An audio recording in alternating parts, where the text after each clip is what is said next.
Dr. Russell Norman. Thank you, Mr. Speaker. I rise on behalf of the Green Party to speak to the Land Transport Speed Limits Validation and Other Matters Bill. This bill is a bill being introduced under urgency, which has retrospective application. And both of those elements are a cause for some concern for the Green Party, but nonetheless we will be supporting the legislation because there appears to be no alternative.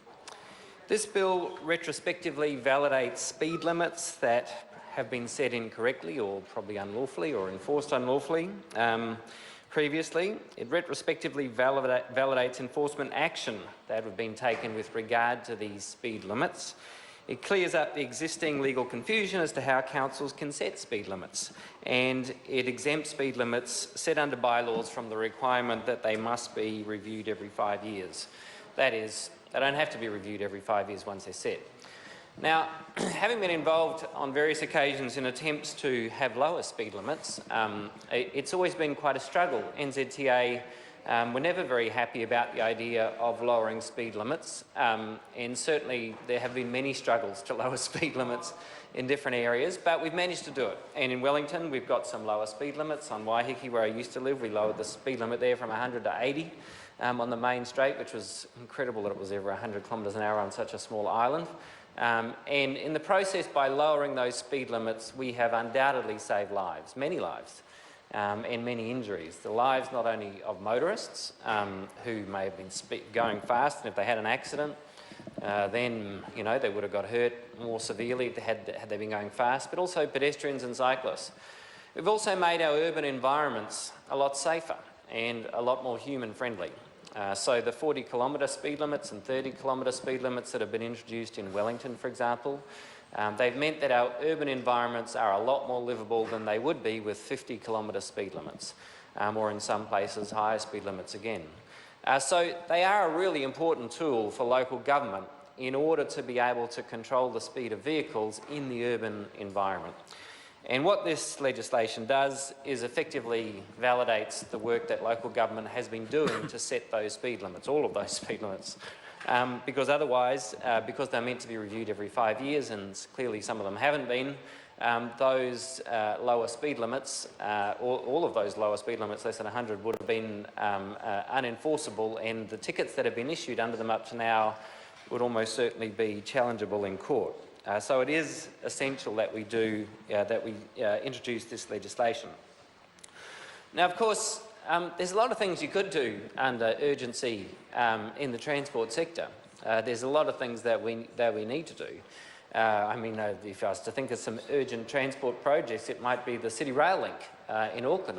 one does hope that when you hear the government's about to introduce urgent transport legislation, that they may have finally realised the folly of opposing the City Rail Link in Auckland, the train link that's essential to make the city's transport system work better. But it's of course not one of those things, but nonetheless we're supporting it because it is nonetheless essential. As a general rule, we don't support retrospective legislation because clearly if you're going to live in a society which is governed by rule of law, you need to know what the law is so that when you go about your daily business you can say, well, this is the law, and if I follow the rules I can't be prosecuted by the state. And so retrospective legislation, the danger of it is that it changes the rules after you've already been through. But in this case, of course, we all assumed that the speed limits were the rules and that they were lawfully enforceable. And so what this retrospective legislation does is effectively make sure that the rules that we thought were the rules with regard to speed limits really were legally enforceable rules. So in that respect, it's different to other kinds of retrospective legislation because it doesn't change the rules after the fact. It simply makes the rules that we thought were the rules at the time legally enforceable today, and means that all those enforcement actions, speeding tickets, that were issued during that period don't suddenly become challengeable in a court. And so, while generally we don't support retrospective legislation on this occasion, I think everyone would agree that it's a matter of common sense and public safety that we support it. And so for that reason, Mr. Speaker, we will be supporting this legislation tonight. Speaker. The Honourable David Parker. Thank you, Mr. Speaker.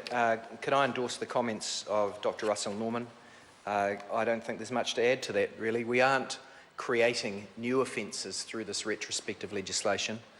We should also always take care in this House not to, as a general rule, pass retrospective legislation. But there are always exceptions to the general rule, and the Labor Party has formed the view that this is a suitable exception to that normal rule that we should not have legislation passed with retrospective effect. In terms of the issue of urgency, when these sorts of issues do arise, as they seem to every 3 or 4 years, I can remember a prior change to one of the police